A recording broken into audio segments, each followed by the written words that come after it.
Assalamualaikum warahmatullahi wabarakatuh. Perkenalkan, nama saya Ivan Alif Adrian, NPM 221506157 dari kelas IoTA. Pada video kali ini saya akan menjelaskan tentang sensor DHT yang dapat dipantau melalui dashboard secara online dari dashboard Bylink, yang dimana di sini saya telah merekap data dari sensor DHT tersebut, yaitu kelembapan dan suhu, selama lebih dari 24 jam.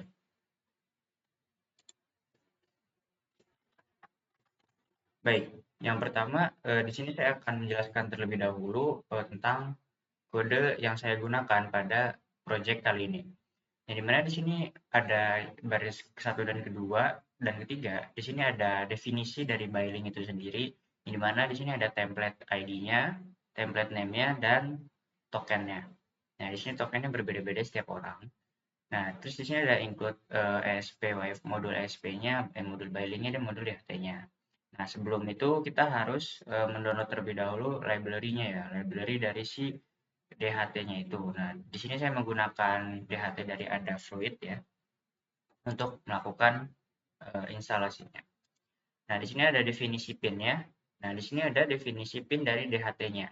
Di mana di sini ada DHT-nya itu, DHT pin-nya itu saya menggunakan D2, dan di sini ada DHT type-nya, saya DHT type-nya itu DHT11. Nah, selanjutnya di sini ada definisi atau dari si ini ya, suhunya, suhu dan kelembapannya. Nah, di sini saya menggunakan tiga, tiga LED, tiga lampu, yang dimana masing-masing untuk suhu dan kelembapannya. Jadi di sini total saya menggunakan 6 LED, yang dimana di sini ada untuk suhu pin merah, pin kuning, dan pin biru itu menggunakan D0, D1, D3 karena D2-nya sudah dipakai ya untuk DHT-nya. Dan kelembapannya itu pin merah, pin kuning, pin biru juga. Di sini ada D5, D6, dan D7. Nah, di sini ada file setup untuk token SSID dan passwordnya. Nah, di sini ada saya menggunakan WiFi kosan ya, yang 2,4 GHz. Nah, di sini ada pin mode-nya. Nah, pin mode ini output ya, biar si lampunya itu menyala. Nah, menyala. Di sini ada suhu pin merah, suhu pin kuning, suhu pin biru, output, output. Nah, ini juga sama. Nah, ini ada set timer interval. Set timer intervalnya itu 1000, di mana per 1 detik. Jadi, si Bylink ini akan mengirimkan data ke dashboard-nya, di cloud-nya itu per 1 detik. Nah, di sini ada float change suhu dan kelembapan. Nah, ini menggunakan tipe data float ya. Nah, di sini ada DHT, rate temperatur, dan rate humidity. Nah, di sini ada if, isnan, dan apabila si suhu dan kelembapannya itu tidak terbaca, maka dia akan mengirimkan gagal membaca dari sensor. Nah, ini kan serial print ya. Serial print nanti dia bakal muncul di sini, serial monitor ini. Nah, kalau misalkan Bylink Virtual Write ini yang V4, Virtual Pin 4, itu akan muncul di sini. Nah, tapi di sini kan berjalan dengan lancar ya. Jadi dia akan mengeluarkan membaca dari sensor DHT. Nah, sedangkan kalau misalkan DHT-nya saya cabut, dia akan gagal membaca dari sensor DHT. Nah, karena sekarang lagi berjalan, dia akan mengeluarkan membaca dari sensor DHT. Seperti ini, membaca dari sensor DHT.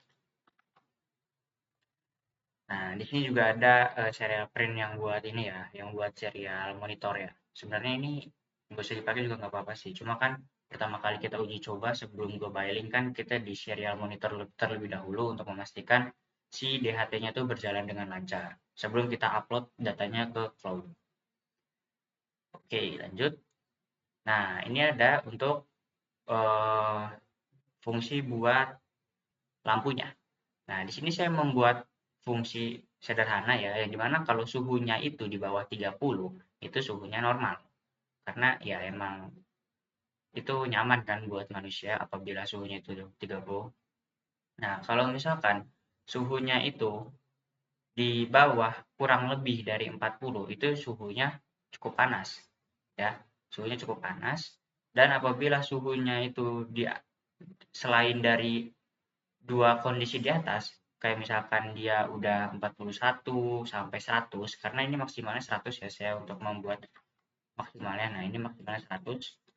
Nah, dari 41 sampai 100 itu suhunya tidak normal. Jadi suhunya tuh panas. Ya, kita keringetan pasti di suhu 41 derajat. Tanpa apalagi 100 derajat, air aja mendidih. Nah, di sini ada boiling virtual rate-nya suhu tidak normal.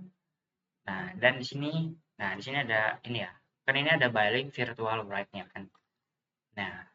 Nah, di sini ada notifikasi suhu. Notifikasi suhunya itu suhunya normal karena dia masih di bawah 30 derajat. Nah, di bawah 30 derajat ini berarti berapa ya? 29,8. Ini kita pakainya tipe data float ya, jadi ada koma-komanya. Nah, di sini maka suhunya tuh normal. Nah, kalau di atas 30 derajat itu nanti suhunya panas. Nah, kenapa saya hanya menggunakan boiling log event dan boiling virtual rate-nya apabila boiling. Nah, di sini ada boiling log event ya maksud saya. Boiling log event ini adalah untuk menampilkan notifikasi di sini. Nah, di sini. Tapi karena suhunya tidak menyentuh parameter tidak normal, jadi dia nggak bakal muncul. Nah, di sini yang muncul kelembapan nih, karena emang kamar saya ini kelembapannya cukup tinggi ya. Nah, lanjut. Nah, oh iya, sebelumnya itu kalau misalkan suhunya normal, itu si lampunya itu akan berwarna biru. Nah, kalau misalkan si suhunya panas, nah itu maka lampunya akan berwarna kuning. Kalau si suhunya itu tidak normal, nah maka lampunya itu akan berwarna merah. Nah, di sini lanjut untuk kelembapannya. Kelembapannya juga sama. Nah, menurut beberapa referensi yang saya cari di internet, maka, kelembapan apabila kelembapan itu masih di bawah 40%, nah itu termasuk kelembapan normal. Nah, dari 40 sampai 60 itu kelembapannya cukup dan di atas 60 itu kelembapannya tidak normal. Itu saya menggunakan itu sebagai acuan pada kode saya. Nah, maka dari itu apabila kelembapannya di bawah 40 itu pin birunya atau lampu birunya itu akan menyala dan boiling virtual rate-nya akan menuliskan kelembapan normal. Apabila kelembapannya 40 sampai dengan 60, nah itu akan menyala si lampu kuningnya dan akan mengirimkan kelembapan cukup di virtual rate-nya. Jadi apabila kelembapannya itu tinggi atau tidak normal ya, itu akan mengirimkan kelembapan tidak normal pada virtual rate-nya. Nah, di sini juga ada di boiling log event-nya itu kelembapan tidak normal. Seperti bisa dilihat, ini kelembapannya 78% ya. Nah, ini udah cukup menurun ya sebenarnya, karena pintu kamar saya sedang dibuka, jadi cahaya matahari beberapa sudah masuk. Nah, jadi kelembapannya menurun, itu ada di 78. Nah, tapi tetap saja ini termasuk kelembapan tidak normal. Nah, di sini juga ada log event ya. Nah, log event ini bisa kita cek juga pada smartphone kita pada aplikasi Bailingnya. Jadi dia akan mengirimkan notifikasi seperti kelembapan tidak normal. Nah, seperti ini. Tidak terlihat ya. Oke.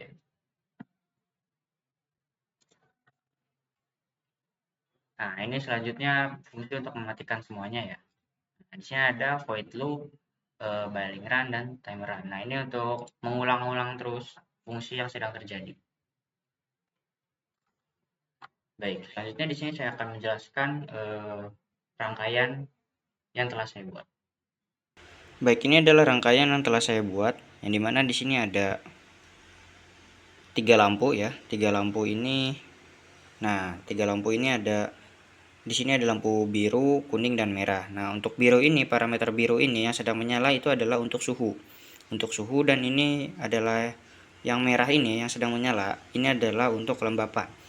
Kenapa? Karena bisa dilihat, nah ini suhunya tekan, suhunya normal. Yang tadi sudah saya jelaskan bahwa kalau suhu normal itu warnanya biru, sedangkan kalau kelembapan tidak normal itu warnanya merah. Nah, di sini menyalanya warna biru. Nah, dan di sini saya menggunakan 3 lampu ya dengan total 6 lampu. Nah, di sini ada sensor DHT-nya. Sensor DHT-nya saya menggunakan outputnya itu D2. D2 di sini. Nah, ini D2 012. Nah, ini sensor DHT. Nah, untuk yang 0, 1, dan 3 itu untuk si lampunya. lampu biru, kuning, merah. Nah, untuk 567 nih, 567. Nah, ini buat kelembapan. Nah, ini ada ground ya, yang warna putih ini. Nah, ini ground. Habis itu, nah ini ada buat ini ya, grounding si DHT-nya, dan ada positif 3 volt ya, 3 volt buat, nah, kita lihat ya, susah ya. Nah, ini dia 3 volt, dan G yang tengah itu yang setelah D4 dan sebelum D5 itu buat DHT. Nah, ini kebetulan sekali ya. Nah, ini warnanya berubah ya menjadi warna kuning. Karena apa? Karena suhunya itu sudah di atas 30 derajat. Nah, dia berubah. Nah, ini kebetulan sekali ya. Ini berubah menjadi warna kuning si indikator lampunya. Nah, seperti ini. Jadi dia berubah ya. Tadinya warna biru di bawah 30 derajat, dan sekarang di atas 30 derajat dia itu berwarna kuning berubahnya. Nah, seperti itu. Ini adalah rangkaian yang telah saya buat. Baik, itu tadi adalah penjelasan sekilas tentang rangkaian yang telah saya buat. Nah, selanjutnya kita akan membahas tentang data yang telah saya kumpulkan selama 24 jam, kurang lebih 24 jam. Lebih ya, 24, lebih dari 24 jam. Nah, bisa kita lihat dari mana saya tahu lebih dari 24 jam, kita lihat di sini. Nah, ini karena saya sudah lebih dari 24 jam, kita lihat di bagian satu minggunya.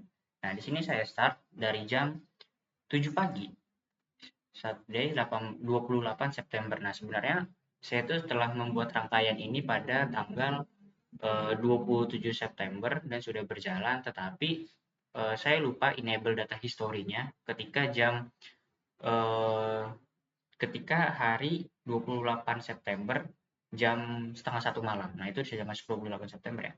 Nah, itu saya lupa enable data historinya. Jadi, ketika saya bangun, saya cek, rupanya tidak ada data dan lupa saya enable data historinya. Jadi, pada jam 7 pagi, tanggal 28, itu saya melakukan enable data history dan terbaca sampai sekarang.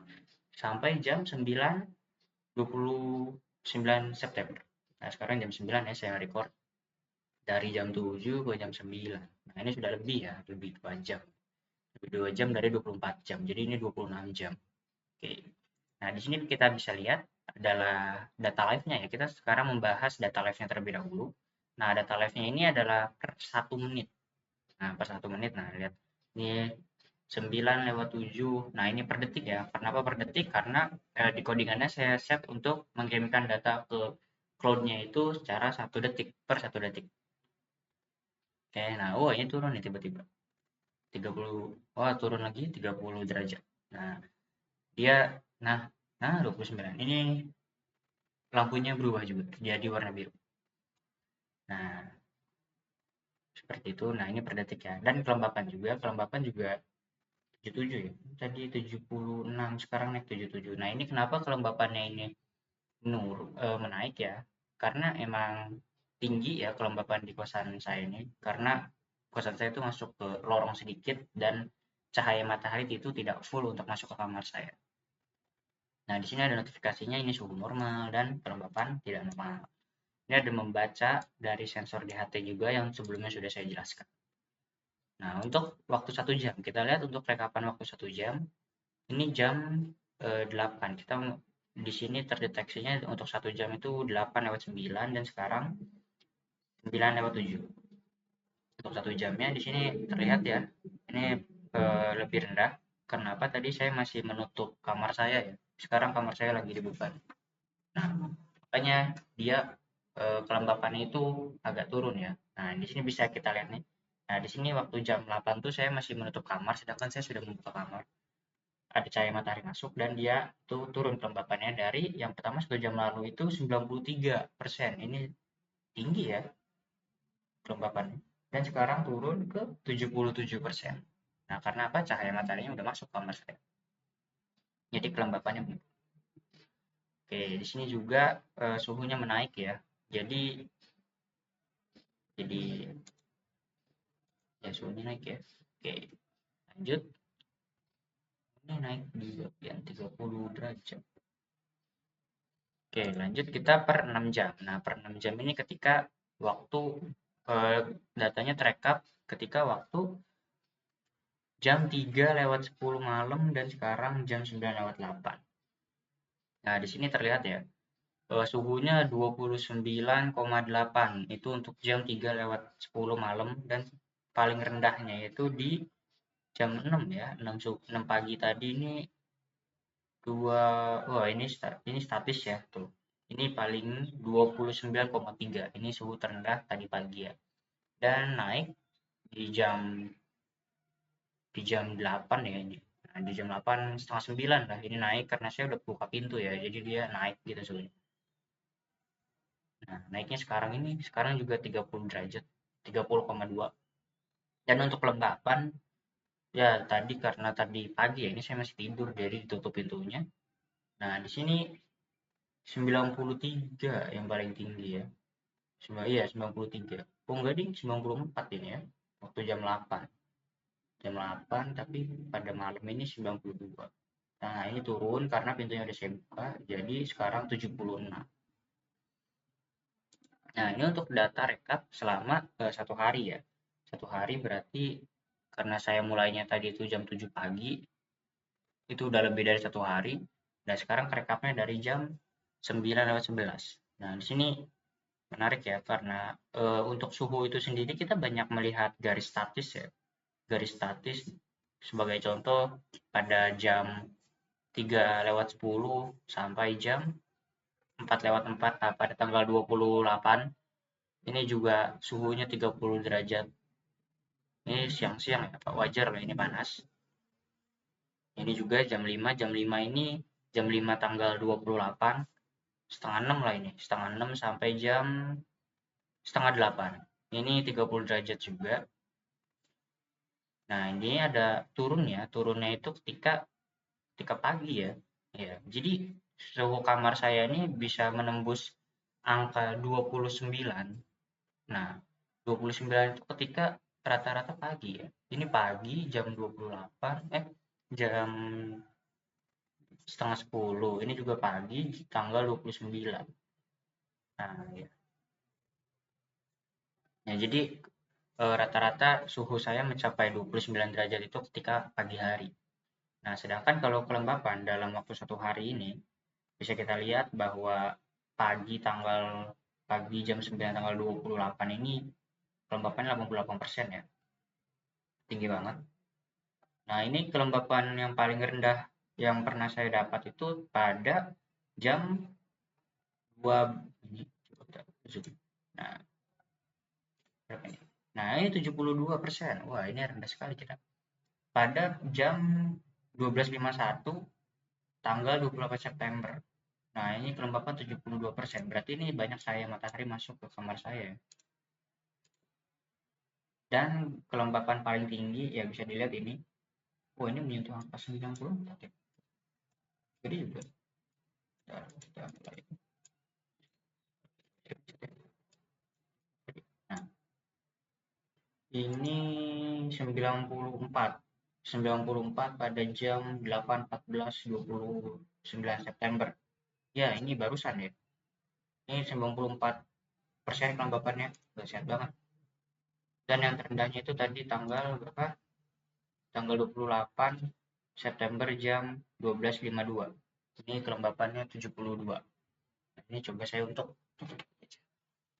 biar ngecek. Oke, dan sekarang itu kelembapannya ada di 76%. Nah, coba kita lihat karena kita udah mereka lebih dari 1 hari ya. Jadi kita lihat datanya pada 1 minggu. Nah, di sini saya start jam 7 tanggal 28 untuk melakukan rekapnya. Ini rekap suhu. Nah, suhu tertingginya itu pada yang seperti tadi itu. Nah, 30 derajat 28 September jam 4 sore. Ini suhu tertingginya. Dan untuk kelembapan saya mulai jam 7 juga, 7 pagi. Ini ada di kelembapan 87%. Yang dimana tertingginya itu tadi 94. Ada di 93 ya, tadi 94. Satu di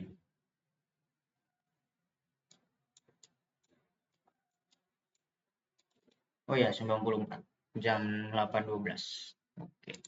Nah, jadi seperti itu rekap suhu dan kelembapan pada kamar saya selama 26 jam lebih, 26 jam lebih. Baik, sekian penjelasan yang dapat saya sampaikan. Kurangnya mohon maaf. Wassalamualaikum warahmatullahi wabarakatuh.